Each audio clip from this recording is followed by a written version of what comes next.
I often think the whole book is me.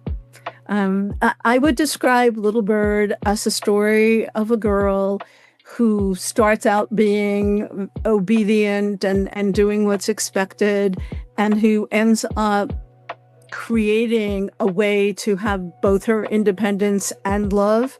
And I look at that story of a girl becoming a woman and figuring out what's important in her life rather than what's expected of her. And I think that's my story.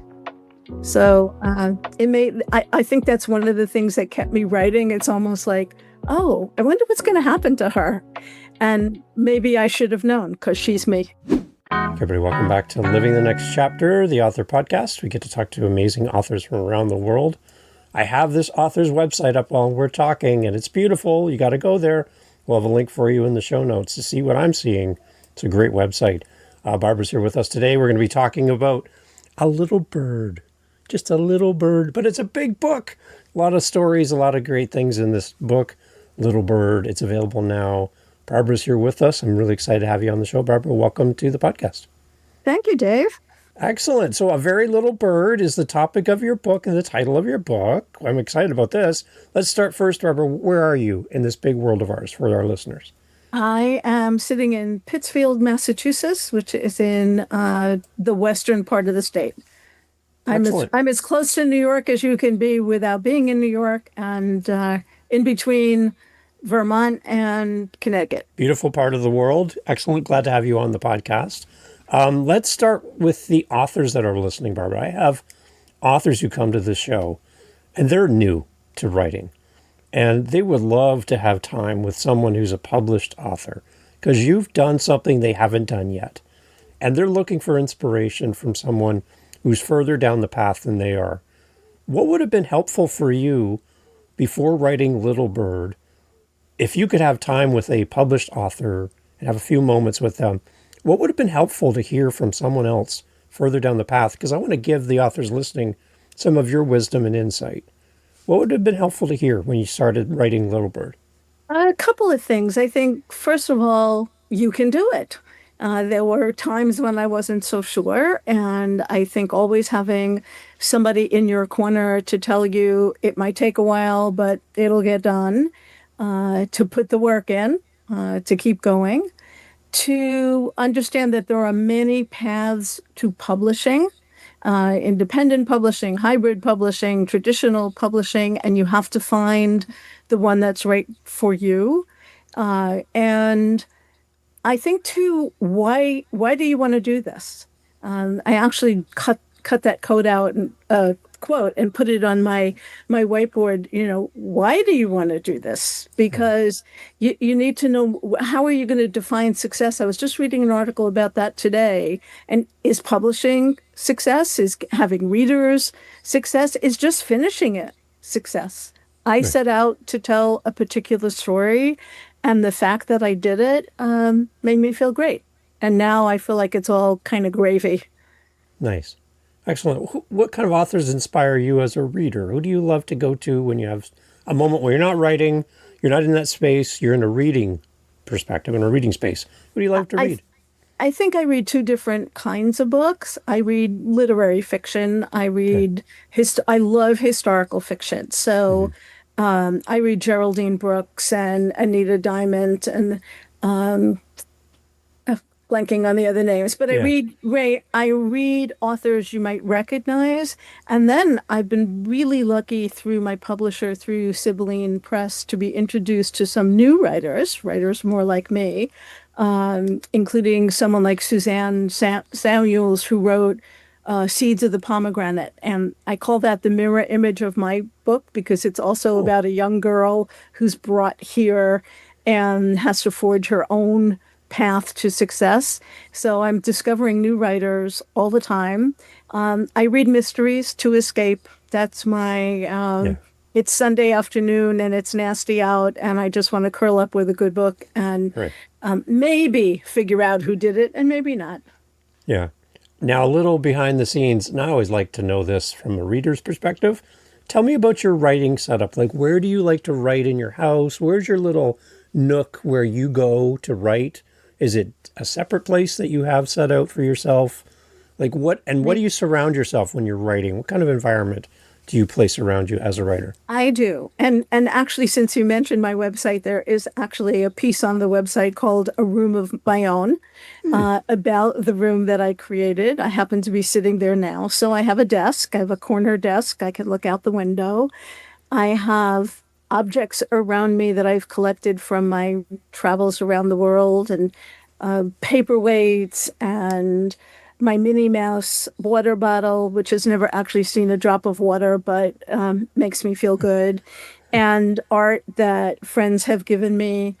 I have a whiteboard that I used first to put up quotes about writing, about conflict, about character development. And then as I got into the research, I put up calendars for every year in the time period I was writing about. So if I said the dogwoods were in bloom in that particular April, I looked up the weather to make sure that that was Wow. accurate.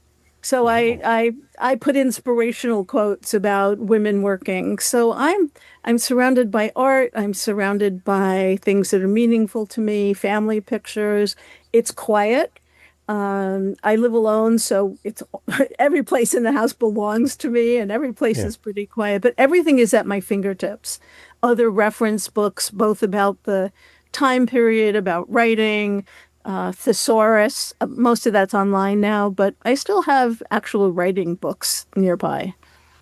Nice. It's nice to hear what that space looks like because we can imagine the writer in a cabin in the woods, with a fireplace and crackling away, or a busy New York writer up in the tall skyscrapers, and the busyness of the city below. It's just kind of nice to see and kind of get a picture of what you are writing in, and maybe how that kind of impacts you as a writer as well. Do you think your surroundings has an influence on your writing at all? I do. Yeah. And before I had the advantage of owning a place and having an office, I did what many parents did. I waited till the children were asleep so I could have that kind of quiet, and I wrote at the dining room table. So, I think now I have more peace around me, and I do think that made it easier. But I do think if you are into writing, you can write anywhere. And I participated in a writing residency in Mexico after I had finished a little less than half the book.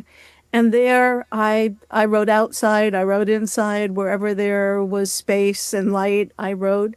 And it was really wonderful because I was surrounded by writers who knew enough to walk on by. And we had a lot of group activities where we critiqued each other's work and we talked about writing process.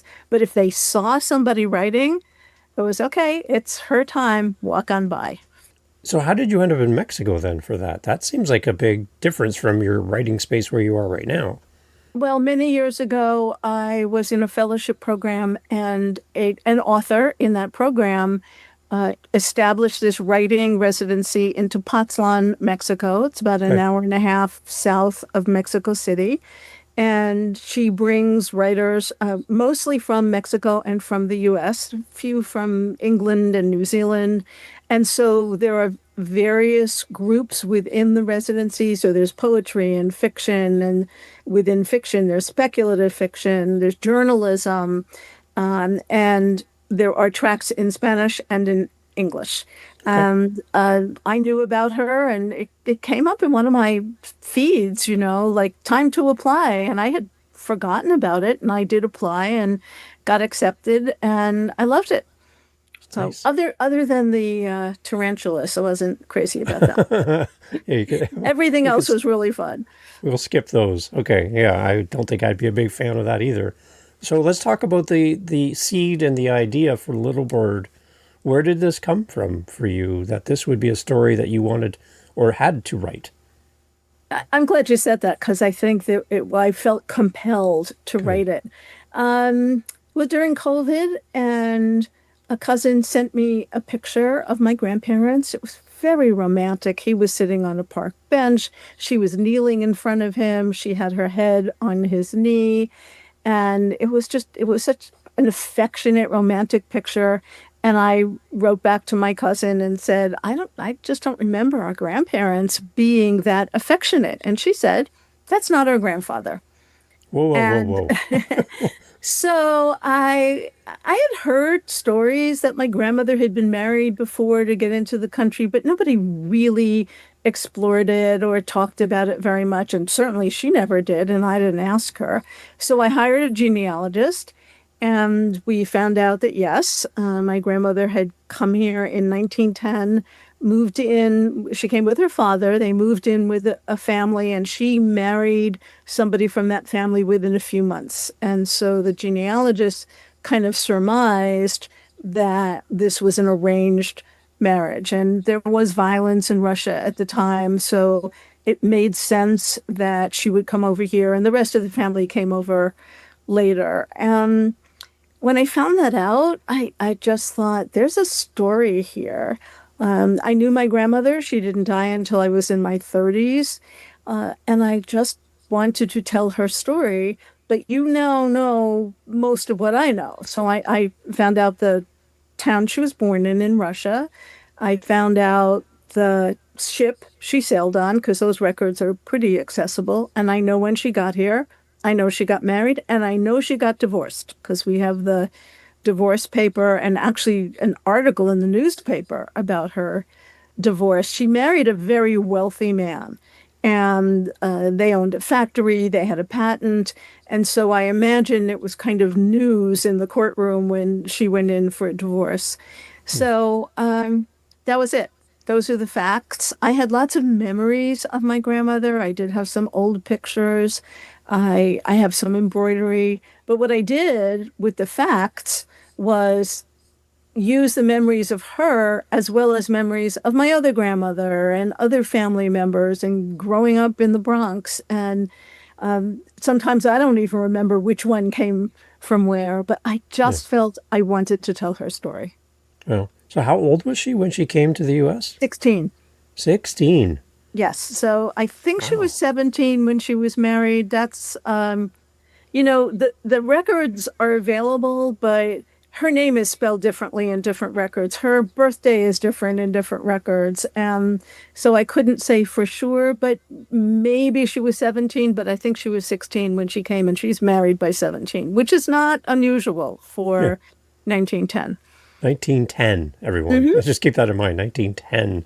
That's amazing. Like and to come from that part of the world to the US in 1910, that had to be an epic journey. That's not something you just hop on a plane and watch a movie while you fly over.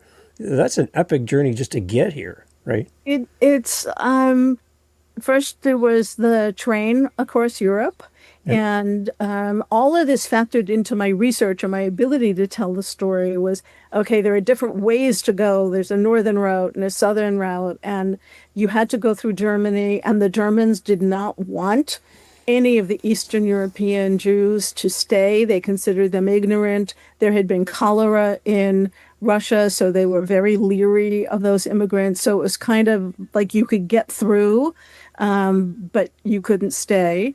And they went steerage, and I tried to read up on that. It was certainly uncomfortable. The food was terrible. It was just a long journey, took about 3 weeks, and they were in a brand new state of the art steamship. But still, it took about 3 weeks, and then they came to Ellis Island, and Mm. they were part of an influx of immigrants of all nationalities, most of whom were not wanted in America, which may sound familiar, but we Yeah. don't have a good history of welcoming immigrants from Europe, whether they were Irish or Italian or Jewish. It was somehow, you've read about the signs, no dogs are Irish, Jews need not apply. And that becomes part of my story, that there were places where they were specifically not welcome. And Mm. then there were the conflicts even within the families of how much to assimilate and how to hold on to the values they came with in the face of all of these new and exciting things that were available in America. And my grandmother did have older brothers and then younger siblings who came over later, but her older brothers were here, and I created and remembered some of the things that I had heard about the conflicts there. So you said you didn't And that's speak a with. classic. Yeah. It's Yeah. Go ahead. a classic conflict in novels. It's called the immigrant conflict. You know, between the immigrant and the culture they have come to within immigrant families, language conflicts. So when I wrote this, I was telling my grandmother's story, and then when the book went on Amazon, it quickly became a very high-ranked immigrant fiction book. And I realized that it's not the same story as immigrants coming over from Mexico and swimming across the river and hiding in the desert, but the kind of impetus for leaving to escape violence and to come for a better life, that's pretty universal. Right. That's, well, that's how my family came to Canada from Scotland through Ireland. Like, we were all of our family members were looking for something better, right? And Mm-hmm. yeah, you're right. Even in today's world, in 2025, we still have people trying to find a better life and trying to get to that place where their family's going to not just survive but thrive. And Mm-hmm. it's still an Exactly. ongoing battle, right? To Yes, how many people can come into the country and how many can we accommodate and health and protect and be that safe place for them. That's an ongoing concern, I think, and we're seeing it in the news today, absolutely. right? So you said that when you didn't really speak with your grandmother at length about her story, but were there other family members that you were able to glean some information about your grandmother's story and they could help you fill in some of the blanks with your story? Well, I did get in touch with some cousins Okay. who were my generation, but I didn't really know that well. And then one of them put me in touch with a cousin who, in 2021, so she was 86, so she's 90 now. And she told me that one of my grandmother's brothers changed his name and became a gambler and was kind of outlawed by the family. And I put that in the book. Oh, okay. So and I did know the whole family. I mean, I knew my grandmother's younger brother, who he told me he was the black sheep of the family, but he wasn't quite as strange as his other uncle. Yeah. And I knew her younger sister, my Aunt Sarah. And so I really had my own memories, and the other cousins were probably exactly where I am in terms of, well, they knew this bit or that bit, but the younger ones in my generation really didn't have a lot to add. But it was great to connect to them, to Right. find out that I had an extended family. Some of them are in California, some are in Maine.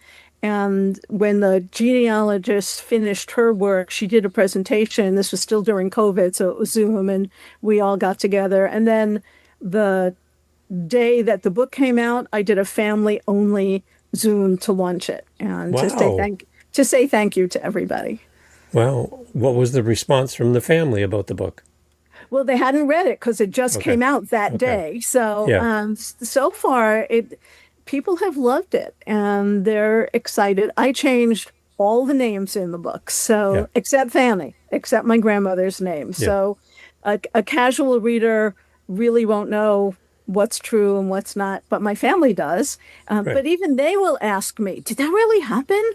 And there are parts of it that I think they were surprised that I put in there, but in general, my family's been really supportive. My friends love it, and the wider readership is getting on board, and it's just thrilling. It's really wonderful. Right. So it's not a book, a story, which is a historical account of your grandmother's life. It's inspired by the events of her life. Exactly. And I've just been writing about that difference because when Yeah. I started writing, I kept thinking I was writing about my grandmother. And I had Right. to let go of that. There are some scenes in the book which describe her initial sexual experiences. And I remember thinking, oh, I hope my grandmother wouldn't be angry at me. And then I thought, this isn't my grandmother. This is a character I have created. And I think my grandmother would be really proud that I wrote the book, but I had to stop worrying about what she would think of the specifics because it's not her. Right. And toward the end, I had another experience like that. That my grandmother, Fannie, the heroine Yeah. of this book, has a sweet tooth. And there are a lot of instances in the book where she takes a piece of chocolate and her mother buys her chocolate kisses, and her mother-in-law brings her a little bag of ruglach that are little pastries. Yeah. And I remember thinking almost at the end of the book, that's where I get my sweet tooth from. And then I realized, no, no, no, no. She got it from me. I made it up. Right. I didn't get a sweet tooth from her. So it wasn't a straight line of, okay, this is not a memoir, it's a novel. It Hmm. took me a while to remember that I was writing a novel. Some of it may be true in ways that I think novels are, sometimes more true than memoirs, but I'll never really know. There must be some freedom for you as an author then to not have to do a historical recount of your grandmother's story. Do you get a chance to write yourself into the book as the author, or is there elements of you as in your character showing up in some of the people that we're going to read? I often think the whole book is me. Oh, I would describe Little Bird as a story of a girl who starts out being obedient and doing what's expected, and who ends up creating a way to have both her independence and love. And I look at that story of a girl becoming a woman and figuring out what's important in her life rather than what's expected of her. And I think that's my story. interesting. So I think that's one of the things that kept me writing. It's almost like, oh, I wonder what's going to happen to her. Yeah. And maybe I should have known because she's me.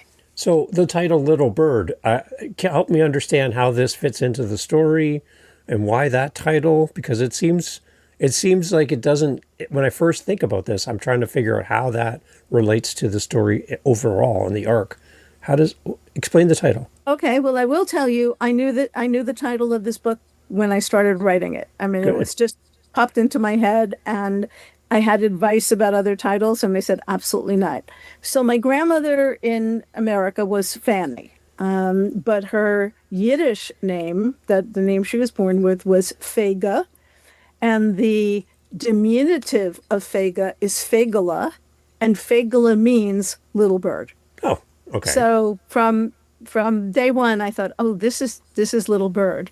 But I will tell you something I learned from a reader that I am now taking credit for, but which I absolutely did not intend. When she gets married, I was just looking for a name that wouldn't be my own, which is Viniar with a V. So I said, oh, Vogel. She'll be Mrs. Vogel.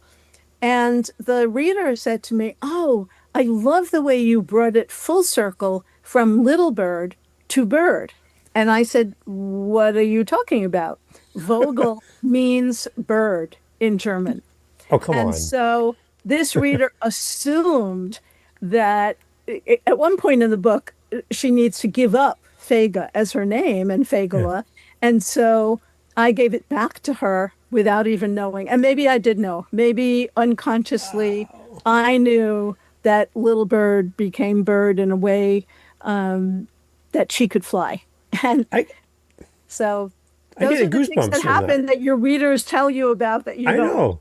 Actually got goosebumps on that. I thought that was really interesting. Isn't that wonderful? Yeah, even though you might not have known as like the front of mind that maybe subconsciously that was there, but to have somebody come back and give you that feedback, I Yeah, would be it was just great. shocked at that. That's It was amazing. great.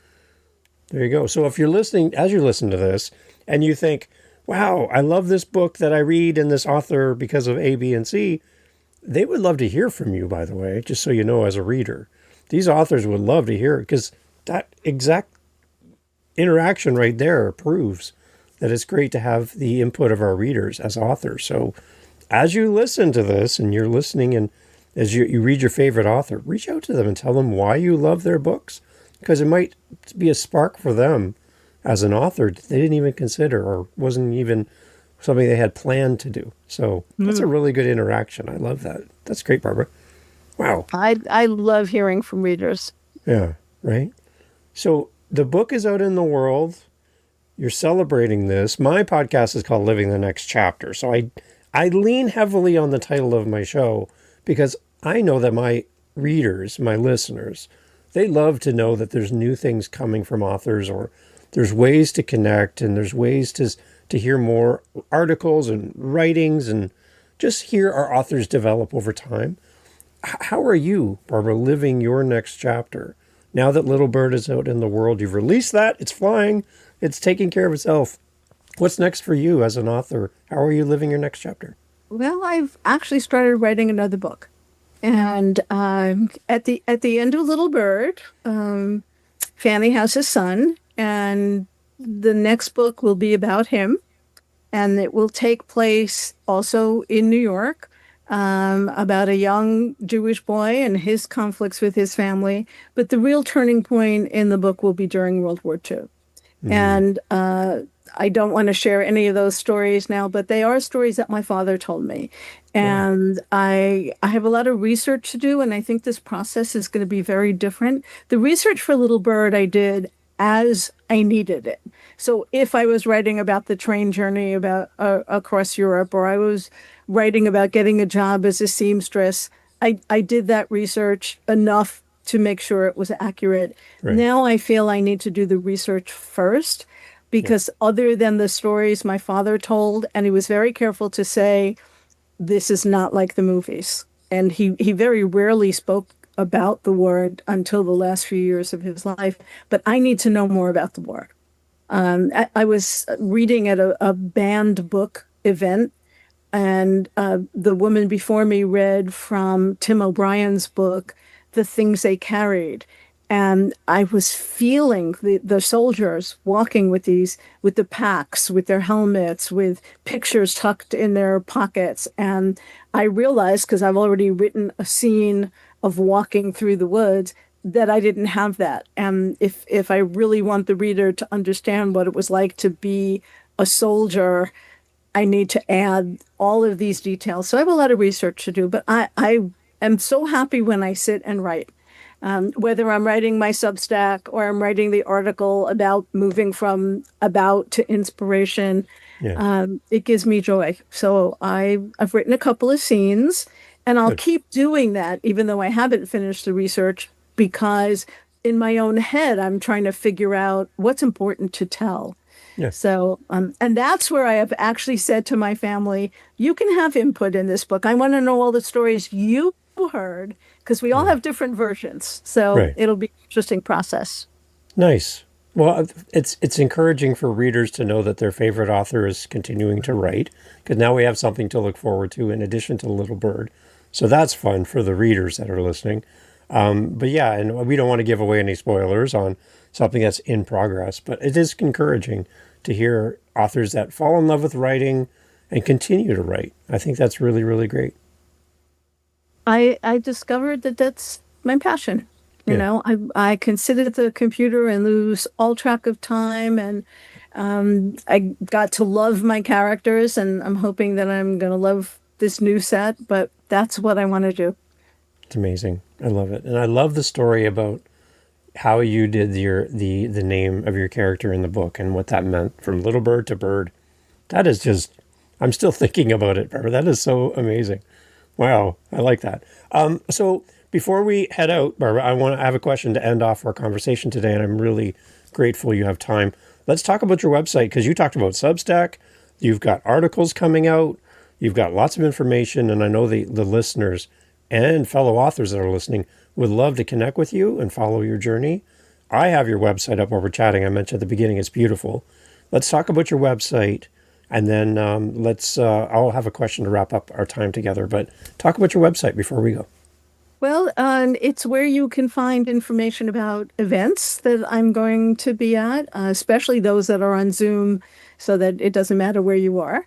And I have put up articles about the writing process. So there's a page called Writing, and that also links to my Substack. So I do a little bit on the website, a little bit on Substack. I'm about to post some readings that I did, so you can actually hear me reading from the book. And if there's a biography about my background, and there's a way to contact me if you'd like me to read to your book club or at an event, or just to say I love the book. That's a great reason to get in touch. So I'm constantly working on it because there's just always new things that are happening. I have some old things on there too, because before I started writing a novel, I was blogging. And I started by writing a blog about leadership because that was my background in higher education. And I got bored. So I started writing about everything. And some of those are still on there. And you can see some that almost made it into the book as ideas. And then I have some poetry on there because there was a time when I was writing a haiku every day as a form of discipline, if nothing else, Yeah. having to get my thoughts. And I would take a picture or find a picture and then say, okay, how do I get that into 17 syllables? And Wow. I think I may start that again because I really miss that. Nice. So, okay, so here's the treat for everyone that's still with us listening along, and I'm so glad you're still here. Let's get a little taste of the book, Barbara, because Okay. we talked about you reading a little bit to us, and I saved this to the end for a reason because I love hearing an author read their book to us. So, a little portion of your book, and can you set it up for us before we jump into what we're going to Sure. hear? Sure. Because we've talked about what Fagula means, Yep. I'm going to read the scene after her fiance, her betrothed, has changed her name because he doesn't want to be embarrassed by having a greenie, a new immigrant wife, when he's been brought up in America. So they go on a picnic and he changes her name. She's Okay. not happy, but she feels like it's something she needs to do. Okay. So now they're at dinner after the picnic. Is this more of the cake you made? Caleb asked when Fega brought out dessert. Fannie made a cake just like Mama's for our picnic, he told the others. It was delicious. Fannie?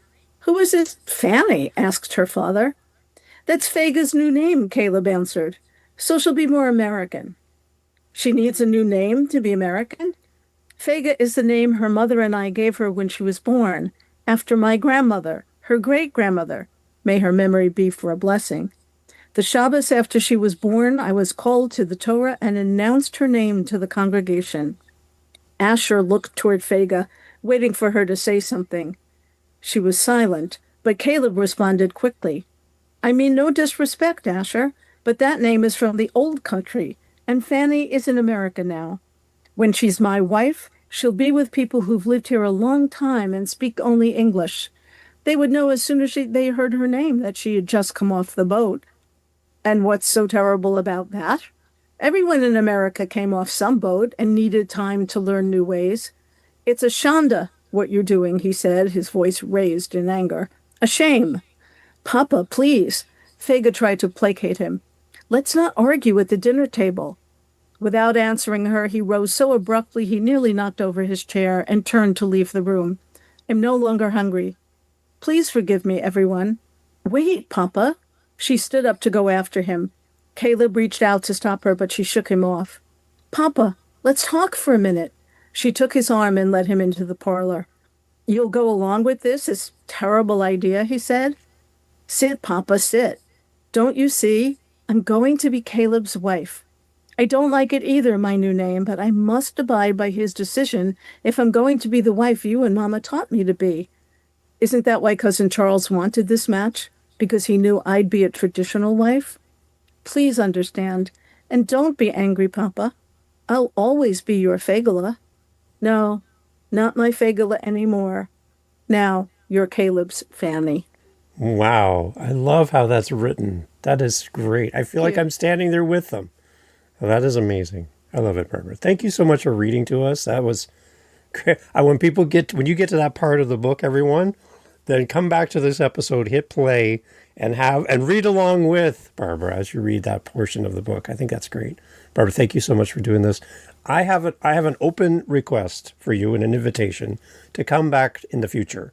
As your new projects are developed and you're ready to come on and talk about them, I'd love to have you back. So please keep us in mind, because I think the audience would love to hear from you again. Well, thank you so much. It's really been a pleasure. You're a great interviewer.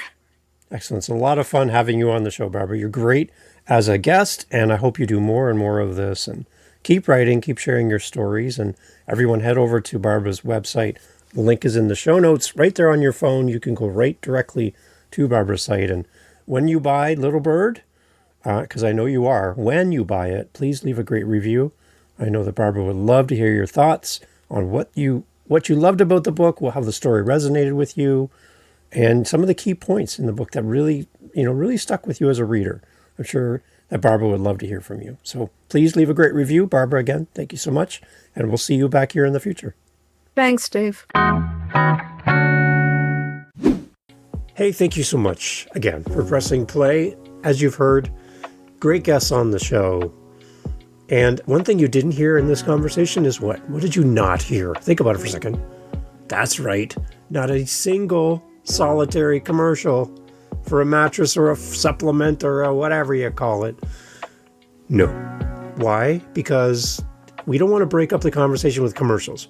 So the fact that you're still here means that you are a fan of the show, I'm assuming. So if you want to help to keep the podcast going and to make me feel really happy, all I really care about is coffee. Okay? I just got to be honest. I love coffee. I'm drinking one right now. It's starting to get cold. I need to warm it up. Helping us with our Buy Me a Coffee link over at livingthenextchapter.com and also in the show notes helps kind of keep the lights on around here. Remember, I'm doing this for free. I'm paying for everything. So I would love to have a little coffee donation, even $5 kind of fills up my cup. And I would love to enjoy a coffee from you. So if you're interested, again, thank you for listening. But you can use our Buy Me a Coffee link and fill up the cup. Thanks for being here.